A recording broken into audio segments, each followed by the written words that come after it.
धन की देवी लक्ष्मी की पूजा करने से धन आता, तो दुनिया के तमाम देशों में, गरीब देशों में भारत शुमार नहीं होता।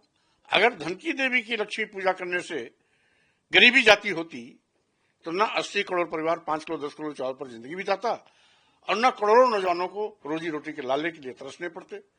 अगर धन की देवी लक्ष्मी की पूजा करने से धन संपदा वैभव आती होती तो आज करोड़ों लोग गरीब लाचार बेबस जिंदगी नहीं जीते। आज करोड़ों नौजवान बेरोजगारी के लिए दर दर ठोकरें नहीं खाते। आज भारत गरीब देशों में शुमार नहीं होता। जहां लोग लक्ष्मी को जानते नहीं, पूजा तो बहुत दूर की बात है, जिन देशों में लोग लक्ष्मी को जानते नहीं वो दुनिया के आर्थिक मजबूत देशों में अगली कतार में खड़े हैं, चाहे वो अमेरिका हो, चाहे वो जापान हो या पाश्चात्य देशों के अन्य देश हो या यूं कहिए चीन हो। ये सारे के सारे लोग हमसे बहुत कोसों आगे हैं, वहां तो लक्ष्मी की पूजा नहीं होती। तो लक्ष्मी की पूजा अलग चीज है और पूजा से धन दौलत आना दूसरी चीज है। पूजा करने से धन दौलत और आर्थिक मजबूती नहीं आती है। आज भी देश में 140 करोड़ की आबादी में 80 करोड़ लोगों की जिंदगी गरीबी, लाचारी, बेबसी, बदहाली में बीत रही है। यहां तक कि उनको मात्र 5 किलो 10 किलो चावल पर अपनी जिंदगी बिताने की मजबूरी आ पड़ी है। स्वाभाविक रूप से इसे लोग स्वीकार करें या न करें, लेकिन सच यही है कि वो 80 करोड़ परिवार जो 5 किलो 10 किलो चावल पर अपनी जिंदगी बिताते हैं, क्या अपने बच्चों को, बेटे बेटियों को विश्वविद्यालय पढ़ाने के लिए भेज सकते हैं? क्या 5 किलो 10 किलो चावल पर जिंदगी बिताने वाले 80 करोड़ परिवार अपने बेटे बेटियों को doctor, engineer, professor, advocate, IAS, IPS या वैज्ञानिक बनने का सपना कभी सोच सकते हैं? कतई नहीं। और साथ ही साथ आज करोड़ों नौजवान बेरोजगार होकर के दर दर ठोकरें खा रहे हैं। करोड़ों बेरोजगार नौजवानों के सामने रोजी रोटी के लाले पड़े हैं। अगर धन की देवी की लक्ष्मी पूजा करने से गरीबी जाती होती तो न 80 करोड़ परिवार 5 किलो 10 किलो चावल पर जिंदगी बिताता और न करोड़ों नौजवानों को रोजी रोटी के लाले के लिए तरसने पड़ते। तो स्वाभाविक रूप से ये परंपरा हो सकती है। लेकिन मैंने अपील किया, मैंने किसी पूजा का विरोध नहीं किया, बल्कि अपील किया कि सही मायने में घर की लक्ष्मी गृहिणी है। अगर पूजा ही करना है तो घर की देवी, घर वाली यानी गृह लक्ष्मी की पूजा करिए, जिससे कि घर में हमेशा सुख संपदा खुशहाली बनी रहे। हमारे यहाँ एक कहावत भी है, यत्र नार्यस्तु पूजन्ते रमन्ते तत्र देवता। जहां स्त्रियों का सम्मान होता है वहीं पर स्वर्ग होता है, वहीं खुशियां आती हैं। तो अगर खुशियां और सुख समृद्धा घर में लाना ही है तो गृह लक्ष्मी की पूजा करिए। पहली बात तो यह कि सनातन का जो अर्थ नहीं समझते हैं वो अपने को बहुत बड़ा सनातनी होने का ढिढोरा पीटते हैं। सनातन शब्द भी बौद्ध संस्कृति का शब्द है।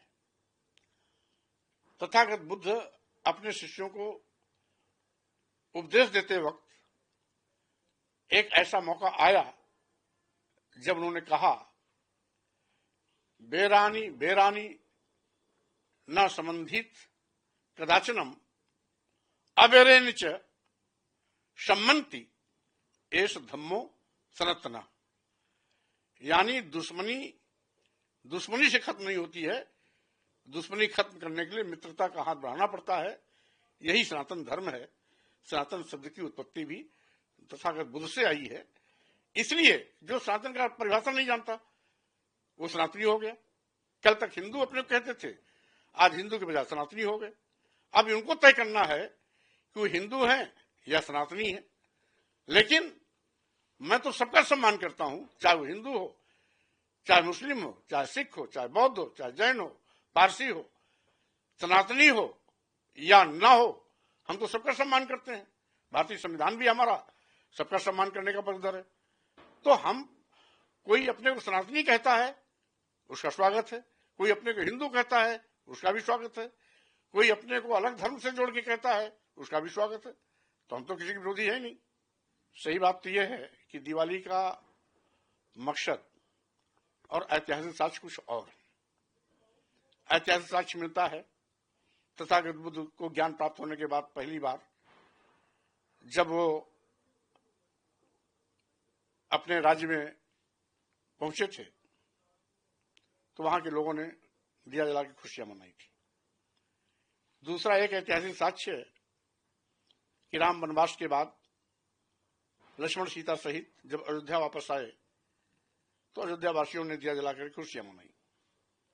तीसरा साक्ष्य है कि सम्राट अशोक कलिंग युद्ध के बाद जब देखा कि लाखों लाख लोगों की मौतें हुई, लाखों माताओं की गोद सुनी हो गई, लाखों महिलाएं विधवा हो गई, लाखों बच्चे पिता विहीन हो गए, तो उन्होंने संकल्प किया था अब हम तलवार और शस्त्र से युद्ध नहीं जीतेंगे, बल्कि अगर हमें जीत हासिल करना होगा तो धम्म के रास्ते चल के जीतेंगे।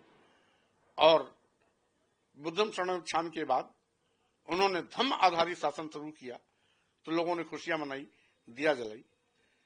चौथा इसका कारण यह है हमारा देश कृषि प्रधान देश है। खरीफ की फसल दिवाली के मौके पर ही किसानों के घर में आती थी, इसलिए किसान अपनी नई फसल के आगमन पर लोग दिया जलाते थे, खुशियां मनाते थे। एक इसके पीछे वैज्ञानिक सत्य भी कारण भी है कि बरसात के बाद बड़े पैमाने पर कीड़े मकोड़े कीट पतंगे पैदा होते हैं जो दिवाली के मौके पर सरसों के तेल और घी में दिया जलाए जाने पर इसमें जल करके खत्म हो जाते थे, जिससे कि यहां पर दिवाली की परंपरा चली। लोगों ने इसमें लक्ष्मी की देवी की पूजा करने की परंपरा डाल दी, लेकिन दिया जलाने के परंपरा में ये कहीं इसकी कहानी नहीं आती है, इसलिए मैं उस पर नहीं जाना चाहता। रही बात ये, मैं केवल इतना ही चाहता हूं कि सही मायने में अगर लक्ष्मी की पूजा करना है तो घर की लक्ष्मी की पूजा करना चाहिए। उस समय लक्ष्मी पूजा मतलब नहीं होती थी। अब सही मायने में दिवाली मनाने का कारण क्या था वो मैंने आपको बता दिया। रही बात परंपरागत रूप से, कभी कभी परंपराएं भी महत्व रखती हैं, परंपरागत रूप से मनाया जा रहा है तो स्वागत योग्य है, कहां हम उसका विरोध कर रहे हैं। लेकिन हमने तो केवल इतना ही कहा, अपना मंतव्य दिया कि सही मायने में घर की खुशहाली घरवाली से होती है, इसलिए अगर किसी घर की लक्ष्मी की पूजा करनी है तो घरवाली से बेहतर कोई नहीं होगा, इसलिए उसका सम्मान करो।